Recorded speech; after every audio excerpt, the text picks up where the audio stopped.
And all the way from New York, Edie Windsor.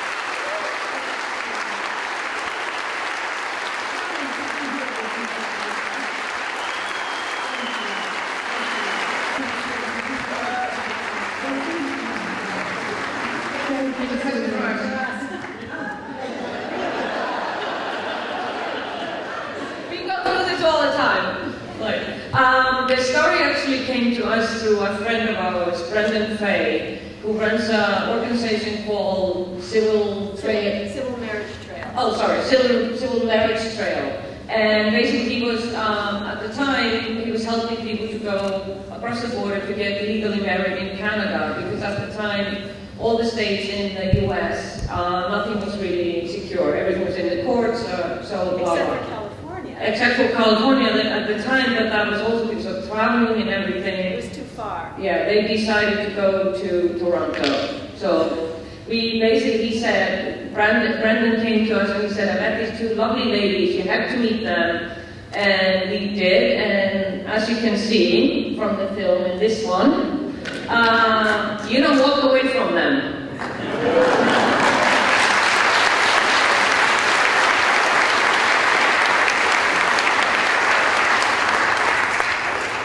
Another question.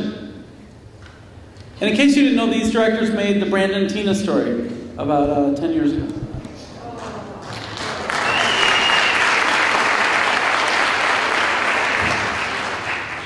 I have a question for you, actually.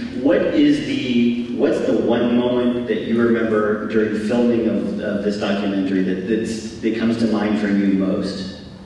I don't honestly know. I know the moment that I first saw the film. No, moment while filming. I'm saying I don't know. She doesn't know. I don't know. I know that the moment, the first time I saw the film, I just was so overwhelmed with it. It's like a big gift for me that I have Thea. That, okay, and like every time we do a festival, and every time the film is played, it's like another celebration of her. How long did it take to film from start to finish? I can tell this. It took pretty much exactly 2 years. We started filming shortly before they left for Canada, because that's how we met them, was their preparation to go and get married. And we started then filming, and then basically it was a 2-year process, which for us is quick, although we know that some people are quicker. But it usually takes a lot longer, mainly because you're trying to get funding while you're working on the film. But we were fortunate to have the Sundance Channel step in and help co-produce the film. So we were able to actually focus quite a bit of time on making the film. And plus we felt a great sense of urgency because we wanted Thea to see the film before she passed away. Unfortunately, we did not quite make that deadline, but she did participate, obviously, greatly in the film and really shaped our way of putting it together. Are you still involved in gay rights? Do you still go out and are you active? I'm working extremely hard for gay rights. My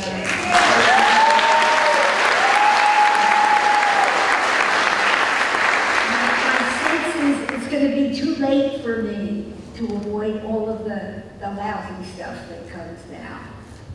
But I care passionately that it happened, and that we all ultimately are equal in this damn country. Okay.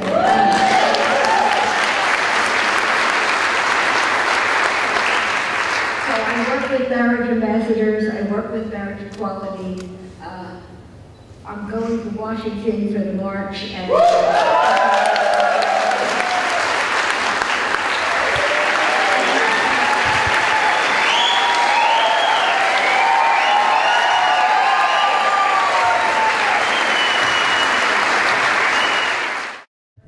How old you are, Edie, which of course we shouldn't ask a lady, but they're asking. And are you going to write a memoir? She wants to know how old you are, and do you plan to write a memoir about you and Thea's life, yours and Thea's life? I'm 80 years old. And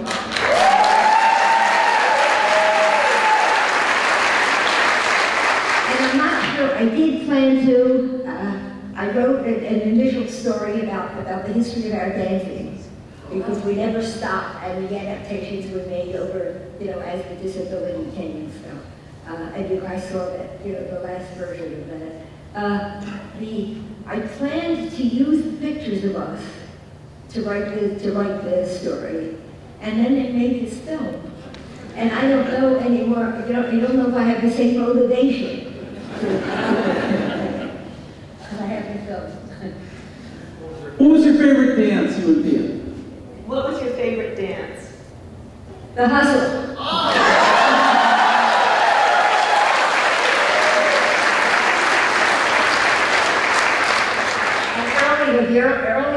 Early on, all the Latin music, okay, the reggae and the samba and stuff like that we adored, okay, and then the hustle took over, and it was, the Latin hustle and the Manhattan hustle. I guess someone asked about compromise, and Thea's answer to that, as you saw in the film, was, we never compromised, and I was waiting for some profound statement, and she said, I do whatever she says. And I had actually a thing that I had written for a writing class, and we couldn't appear at the Bowl Festival. It was their first annual festival, and we thought I should try.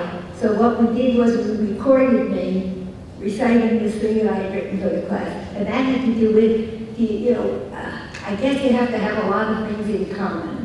And I went through the list of the important things in life, like food, okay? We both like different kinds of food. Furthermore, she liked the table carefully set, and I like to get up and walk around with a sandwich.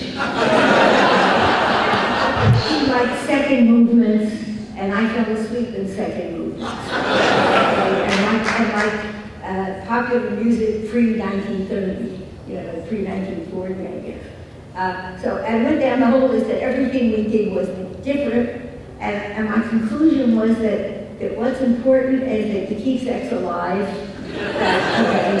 that you really love each other, and that you love each other's passions. And I think